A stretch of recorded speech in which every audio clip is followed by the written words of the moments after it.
आपने समस्ते जानते महापुरुष श्री अच्युतानंद पीठरे आसंता 29 तारिख सोमवार ज्येष्ठ पूर्णमी उपलक्षे लक्षाधिक लोकंर समागम हम और गोटे परंपरा अच्छी से दिन गोटे पवित्र दिन और समस्त भक्त मैंने प्राय ओडिशार कोण अनुकूल ये जगह को आसि से पीठरे ठाकुर से दिन दर्शन करते।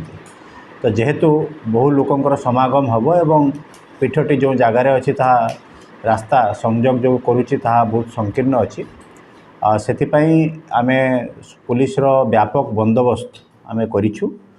पुलिस बंदोबस्त दर्शन कराई एवं विभिन्न जगार लोकंर स्मूथली जमी जावा आसिया करें दर्शन में कौन असुविधा हम ना एवं मेला ग्राउंड गोटे रोचे व्यवस्था कराई। सबुठ बड़ जिन प्रत्येक पुलिस अरेंजमेंट थाए तार ट्राफिक अरेंजमेंट। तो जेहेतु बहुत लोकंर लक्षाधिक लोकंर समागम हम तापाई बहुत जानवाहन 2 चकिया जान पाखु आरंभ करके 4 चकिया जान पर्यंत बहुत प्रकार जानवाहन लोक मैंने नहीं कि ये जगह को आसवे।